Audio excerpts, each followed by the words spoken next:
Magandang araw mga ka-Wonder, ako si Wonder J at sa video na ito ay babahagi ko ang LTO Exam Reviewer para sa Theoretical Driving Course o TDC. Ang mga tanong na ibabahagi ko dito ay base lamang sa personal experience ng aking in-exam ng Theoretical Driving Course o TDC. Maaaring lumabas o hindi lumabas ang mga tanong dito. Sa hindi pa nakakaalam, ang Theoretical Driving Course o TDC ay isang 15 hours na seminar na kung saan ito yung pinakabagong requirement kapag kukuha tayo ng ating student permit. Ngayon ay simulan na natin ang exam reviewer na ito. Ano ang gagawin mo kung ang sumusunod na sasakyan sa iyo ay masyadong nakatutok? A. Bilisan pa ang takbo at makipagkarirahan. B. Unti-unti mong bagalan ng takbo at senyasan siyang mag-overtake. C. Biglang magpreno. Ang tamang sagot ay B. Unti-unti mong bagalan ng takbo at senyasan siyang mag-overtake. Ano ang dapat mong gawin kung sinasadyang tinawid ng kasalubong na sasakyan ang gitnang linya upang mag-overtake sa isa pang sasakyan? A. Maging alerto at bagalan ng takbo o huminto kung kinakailangan. B. Bumusina at panatilihin ang bilis ng pagtakbo. C. Mag-headlights. Ang tamang sagot ay A. Maging alerto at bagalan ng takbo o huminto kung kinakailangan. Kapag nagpapatakbo ng sasakyan na may ABS, sa pinakamabilis na takbo at kailangan mong biglang huminto, ano ang dapat mong gawin? A. Biglang magpreno. B. Unti-unting magpreno ng may steady pressure. C. Bombahin ang preno sa pamamagitan ng pagtapak-tapak sa preno. Ang tamang sagot ay B. Unti-unting magpreno ng may steady pressure. Bago lumipat ng lane, bukod sa dapat munang sumenyas, tumingin sa mga gilid at rear view mirror, ano pa ang dapat mong gawin? A. Tignan ang katabing sasakyan. B. Bumusina. C. Pailawin ang mga headlights. Ang tamang sagot ay A. Tingnan ang mga katabing sasakyan. Saan dapat nakaayon ang gulong kung pumaparada sa kalsadang pataas na may bangketa? A. Paayon sa kalsada. B. Palayo sa gilid ng bangketa. C. Patungo sa bangketa. Ang tamang sagot ay B. Palayo sa gilid ng bangketa. Kapag papalapit sa isang biglaang pagliko o kurbada, dapat ay A. Bagalan ng takbo bago lumiko. B. Bilisan ang takbo habang lumiliko. C. Biglang magpreno habang lumiliko. Ang tamang sagot ay A. Bagalan ng takbo bago lumiko.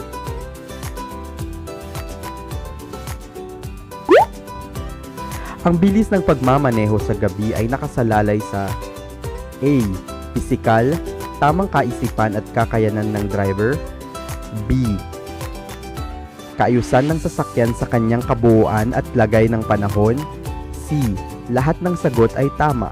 Ang tamang sagot ay C. Lahat ng sagot ay tama. Mahirap magmaneho kung gabi kaya dapat gawin ang sumusunod kapag may kasalubong na sasakyan. A. Hinaan ng ilaw sa pamamagitan ng pagsindi sa low beam. B. Lakasan ng ilaw sa pamamagitan ng pagsindi sa high beam. C. Sindihan ng mga headlight on and off. Ang tamang sagot ay A. Hinaan ng ilaw sa pamamagitan ng pagsindi sa low beam. Sa gabi, kapag papalapit sa isang kurbada o interseksyon na mahirap makita ang kasalubong, siguraduhin A. Patayin ang headlight upang makita ang mga motorista ang iyong sasakyan. B. Sumenyas sa pamamagitan ng pagpatay-sindi ng headlight upang malaman ng mga tao at mga kasalubong na motorista na papalapit ka sa kurbada o interseksyon. C. I-switch ang mga ilaw sa loob ng sasakyan upang makita ng mga makakasalubong ang iyong sasakyan. Ang tamang sagot ay B. B. Sumenya sa pamamagitan ng pagpatay-sindi ng headlight upang malaman ng mga tao at mga kasalubong na motorista na papalapit ka sa kurbada o interseksyon. Ano ang pinakaligtas na alintuntunin habang ikaw ay nagmamaneho? A. Huwag ipilit ang karapatan sa daan. B. Bumusina upang maigiit ang iyong karapatan sa daan. C. Laging igiit ang karapatan sa daan. Ang tamang sagot ay A. Huwag ipilit ang karapatan sa daan. Ang blind spot ay nasa awing kanan o kaliwa na hindi mo nakikita sa iyong side mirror. Ano ang dapat mong gawin bago umatras? A. Lumingon upang matiyak na walang nakaharang na sa daan. B.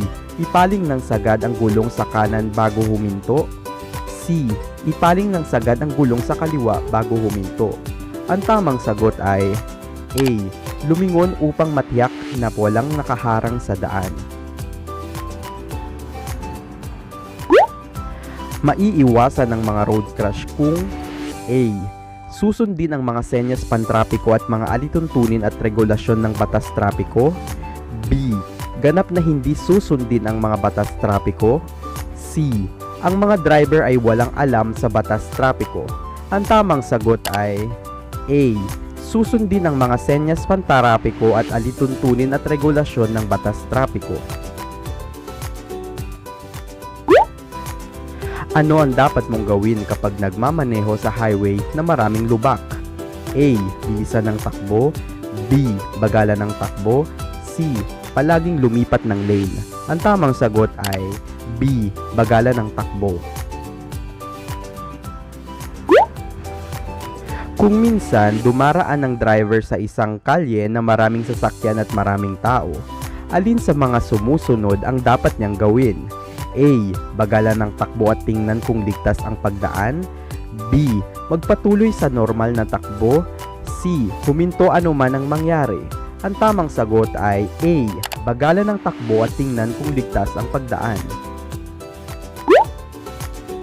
Ang pagmamaneho kapag malakas ang ulan ay lubhang mapanganib dahil hindi nakikita ng maigi. Ano ang dapat mong gawin? A.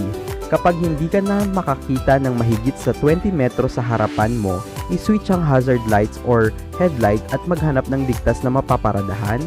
B. I-switch ang headlight at bagalan ng takbo o hindi kaya naman ay huminto sa isang ligtas na lugar kung ang sitwasyon ay mapanganib. C. I-switch ang hazard lights, bumusina at magpatuloy sa pagmamaneho. Ang tamang sagot ay B.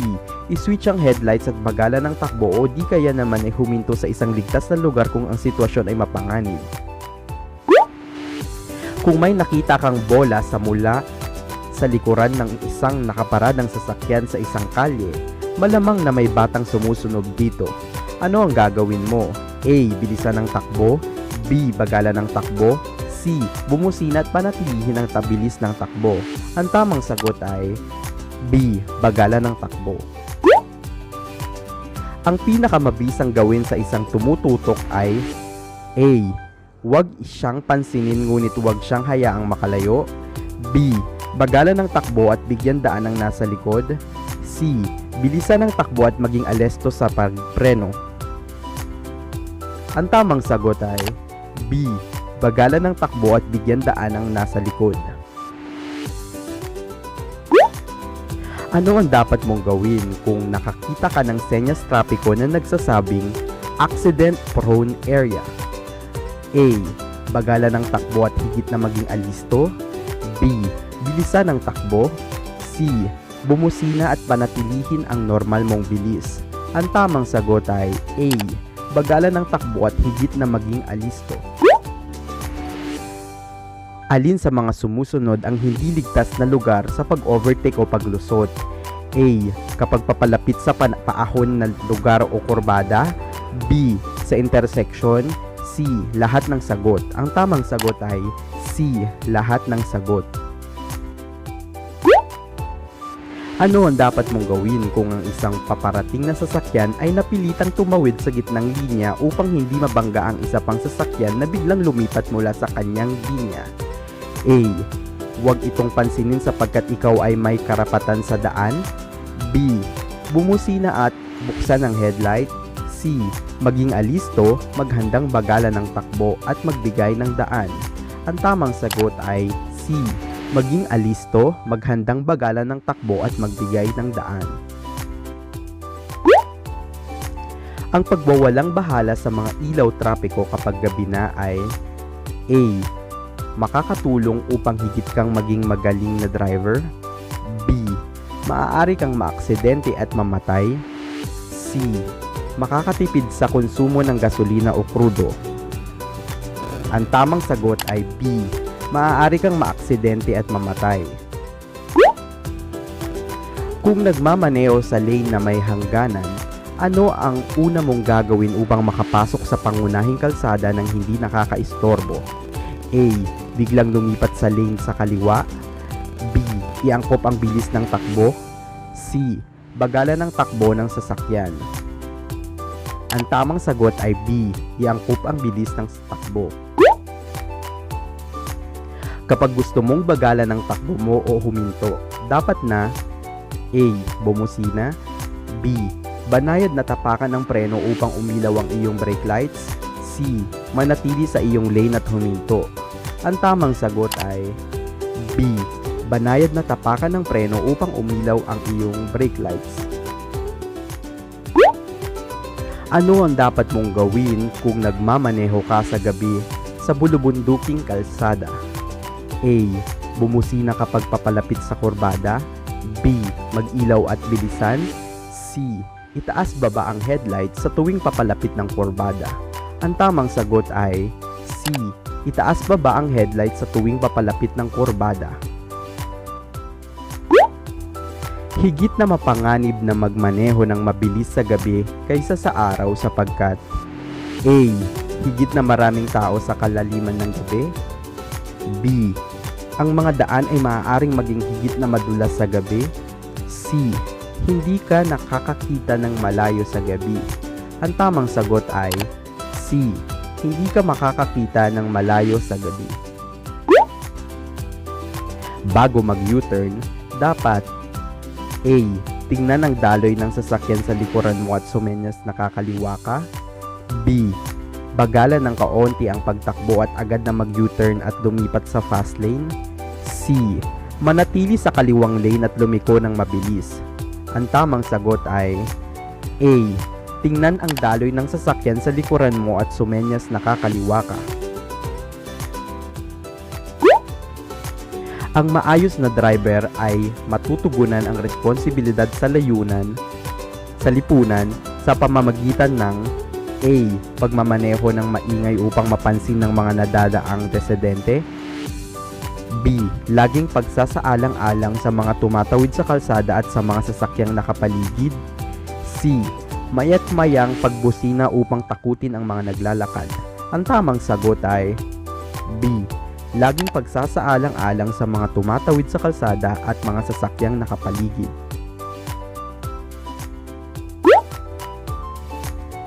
Kung ikaw ay papalabas mula sa gilid ng kalsada at ang iyong signal light ay depektibo, dapat mong ibaba ang salamin ng bintana at gamitin ang senyas na ito.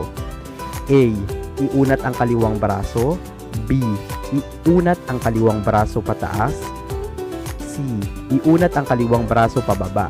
Ang tamang sagot ay A. Iunat ang kaliwang braso.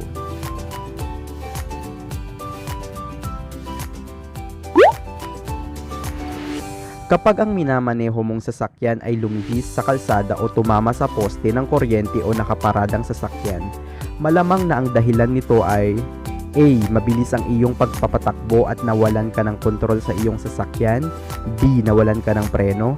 C. Mag-o-overtake ka sana. Ang tamang sagot ay A. Mabilis ang iyong pagpapatakbo at nawalan ka ng kontrol sa iyong sasakyan. Kapag nasiraan ka ng sasakyan sa daan, ano ang gagawin mo? A. Iwan ang sasakyan at tumawag ka ng mekaniko. B. Pailawin ang hazard warning light at maglagay ng EWD 4 na metro man lamang sa likuran ng nakahintong sasakyan. C. Patayin ang makina at tumawag ng mekaniko. Ang tamang sagot ay B. Pailawin ang hazard warning light at maglagay ng EWD 4 na metro man lamang sa likuran ng nakahintong sasakyan. Sino ang profesional na driver? A. Isang eksperto at eksperyensado sa pagmamaneho. B. Sino mang driver na nakakapagmaneho ng isang uri ng sasakyang dimotor. C. Sino mang driver na may kwalipikasyong magmaneho ng pribado o paupahang sasakyang dimotor. Ang tamang sagot ay C. Sino mang driver na may kwalipikasyong magmaneho ng pribado o paupahang sasakyang dimotor. Ang isang pampublikong sasakyan ay maaari lamang imaneho ng taong may A. Lisensyang non-professional, B. Lisensyang pang-professional, C. Lisensya ng konduktor. Ang tamang sagot ay B. Lisensyang pang-professional. Sa isang interseksyon na walang ilaw trapiko, dalawang sasakyan ang dumating sa anggulong 90 degree. Sino ang sa dalawang driver ang dapat na magbigay daan? A. Mga driver ng sasakyan na unang dumating. B. Mga driver ng sasakyan na unang bumagal ang takbo. C. Mga driver ng sasakyan na huling dumating. Ang tamang sagot ay C. Mga driver ng sasakyan na huling dumating. Ano ang dapat mong gawin kung papalapit ka sa intersection at ang daan na pagkalampas nito ay naharangan ng trapiko? A. Hanggat maaari ay tumutok sa sasakyan sa iyong unahan. B. Unti-unting umusad patungo sa intersection hanggang gumalaw ang trapiko sa unahan. C. Huminto bago makarating sa intersection at maghintay kung maaari nang tumawid ng maayos. Ang tamang sagot ay C. Huminto bago makarating sa intersection at maghintay kung maaari nang tumawid sa maayos. Ilang araw dapat asikasuhin sa LTO ang paglabag sa batas trapiko? A. Sa loob ng 15 araw. B. Sa loob ng 10 araw. C. Sa loob ng 30 araw. Ang tamang sagot ay A. Sa loob ng 15 na araw. Ayon sa batas, ano ang dapat mong gawin sa sandaling makarating sa isang interseksyon na may senyas na huminto? A. Bagalan ng takbo at dumiretso kung ligtas na itong gawin. B. Magbigay ng daan kung kinakailangan sa mga paparating na sasakyang nanggagaling sa kaliwa na kakanan. C. Huminto at dumiretso lamang kung ligtas na itong gawin. Ang tamang sagot ay C. Huminto at dumiretso lamang kung ligtas na itong gawin. Sakaling may road crash, ang unang tungkulin ng driver na sangkot dito ay A. Asikasuhin ang mga nasaktan at humingi ng tulong. B. Ipagbigay alam ang aksidente sa ospital. C. Ipagbigay alam ang aksidente sa pinakamalapit na istasyon ng pulis. Ang tamang sagot ay A. Asikasuhin ang mga nasaktan at humingi ng tulong. Ang senyas trapiko na ito ay nangangahulugang magbigay daan. A. Inverted triangle. B. Patayong tatsulok. C. Pahalang na tatsulok. Ang tamang sagot ay A. Inverted triangle. Ano ang pangunahing layunin ng mga batas, alintuntunin at regulasyong pantrapiko? A. Upang kumita ng pera ang pamahalaan. B. Disiplinahin ang mga motorista. C. Magkaroon ng maayos na galaw ang mga sasakyan at ang mga tumatawid sa kalsada. Ang tamang sagot ay C. Magkaroon ng maayos na galaw ang mga sasakyan at ang mga tumatawid sa kalsada. Kapag nalampasan na o nakapag-overtake ang isang sasakyan, maaari nang bumalik sa orihinal na linya kung A. Bumusina ang driver na nilampasan mo. B. Natatanaw mo sa rear view mirror ang sasakyang nilampasan. B. C. Natatanaw mo sa side view mirror ang nilampasang sasakyan.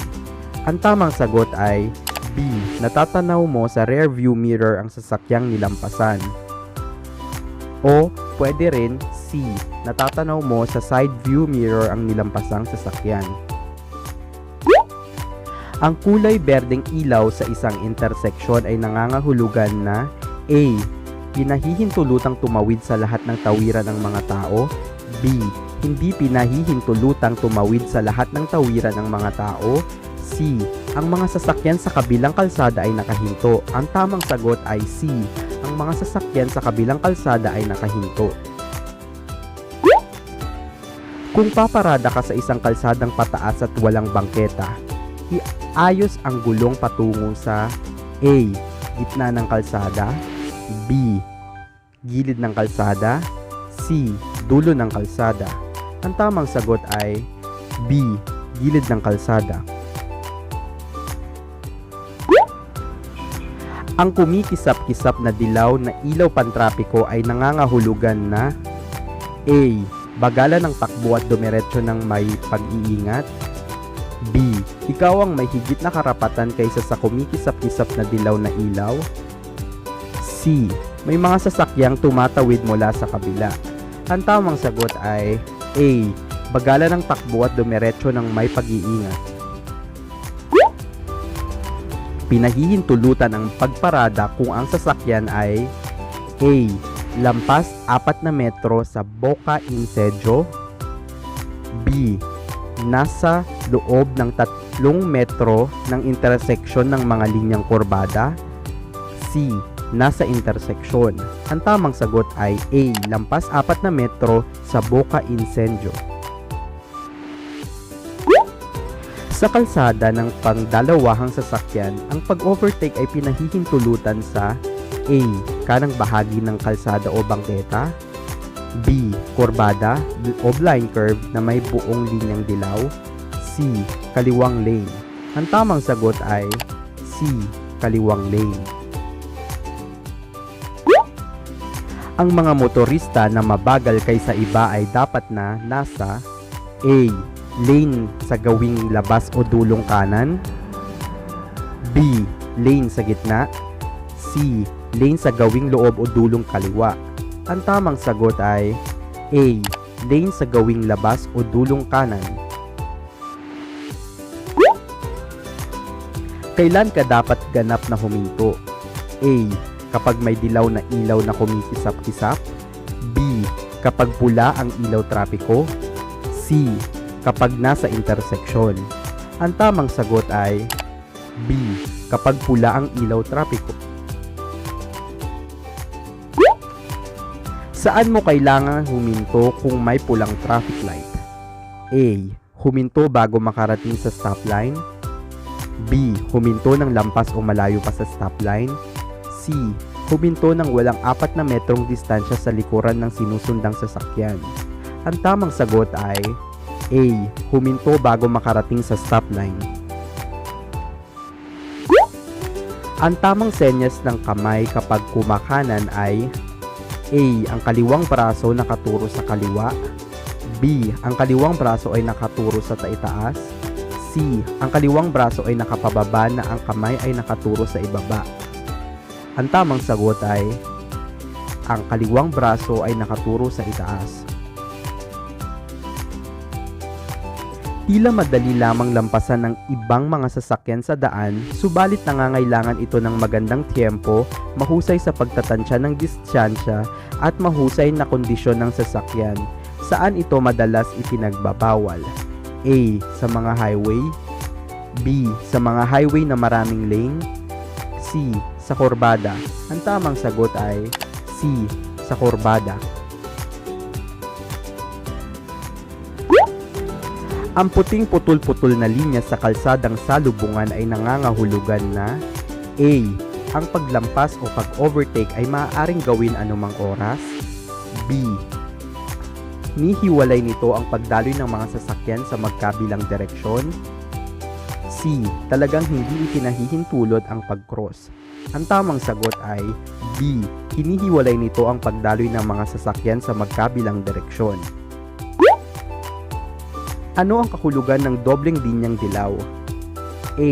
Tumawid ng maingat. B. Tumawid anumang oras. C. Ang pagtawid o paglusot ay hindi pinahihintulutan. Ang tamang sagot ay C. Ang pagtawid o paglusot ay hindi pinahihintulutan. Ibinagbabawal ang pag-overtake sa bangketa ng kalsada.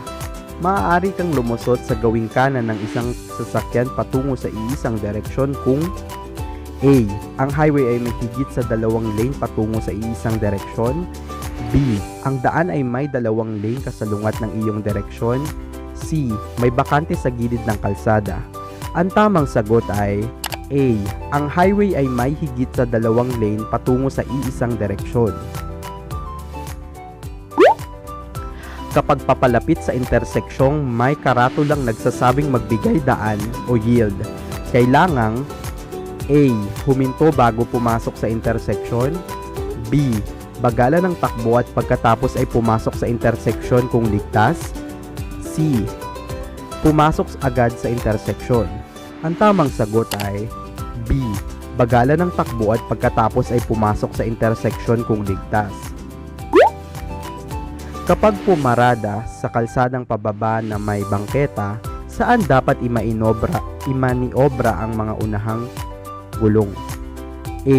Sa direksyon ng bangketa ng kalsada o patungo sa tabi ng daan. B. Palayo sa bangketa. C. Kahit sa alinmang direksyon. Ang tamang sagot ay A. Sa direksyon ng bangketa ng kalsada o patungo sa tabi ng daan. Ang lisensya ng nagpapahintulot sa driver na magmaneho ay A. Anumang uri ng sasakyang dimotor. B. Mga sasakyan lamang nakatakda sa lisensya. C. Mga pampublikong sasakyan lamang. Ang tamang sagot ay B. Mga sasakyan lamang na nakatakda sa lisensya. Kailan mo maaaring ipahiram ang iyong lisensya? A. Hindi maaari kahit kailan. B. Sa individual na nag-aaral magmaneho. C. Sa oras ng kagipitan o emergency. Ang tamang sagot ay A. Hindi maaari kahit kailan. Sa interseksyon na walang mga karatulang nagsasabing huminto o magbigay ng daan, 2 sasakyan ang sabay na dumating sa anggulong 90 degrees sa isa't isa. Sinong driver ang dapat magbigay daan?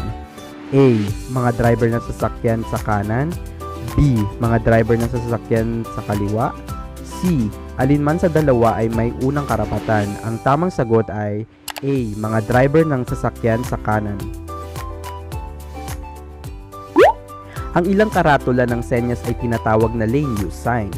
Ang mga ito ay naroon upang gabayan ka sa tamang lane habang papalapit ka sa actual na interseksyon. Ang mga ito ay kadalasang nakikita A. Bago dumating sa interseksyon. B. Pagkatapos ng interseksyon. C. Sa interseksyon. Ang tamang sagot ay A. Bago dumating sa interseksyon.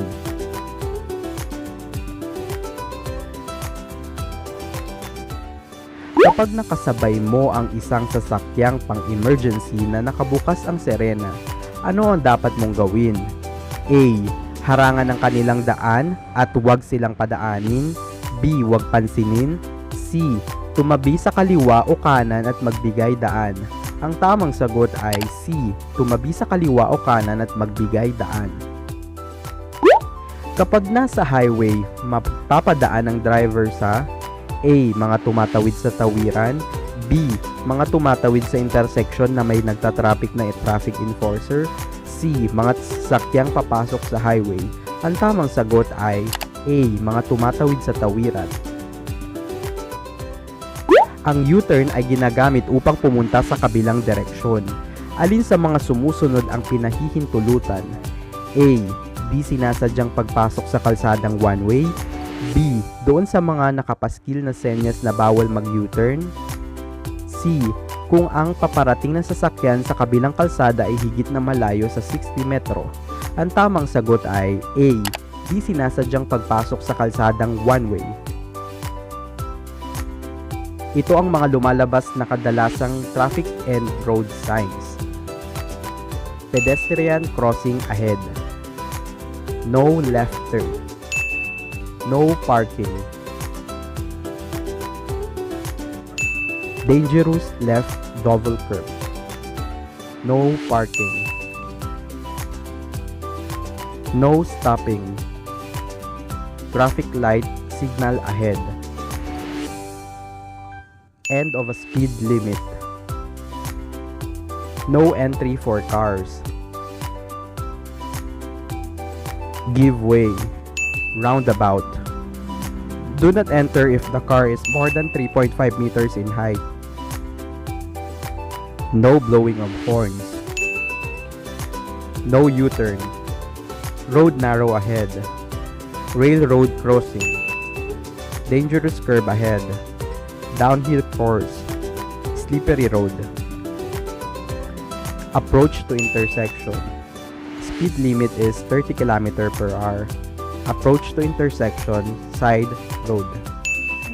At dyan na nagtatapos ang aking LTO Theoretical Driving Course Exam Reviewer na sana ay makatulong sa inyo. Kung sa tingin nyo ay nakatulong sa inyo to, ay don't forget to like, comment, share, and subscribe. This is Wonder J saying paalam and see you on my next vlog.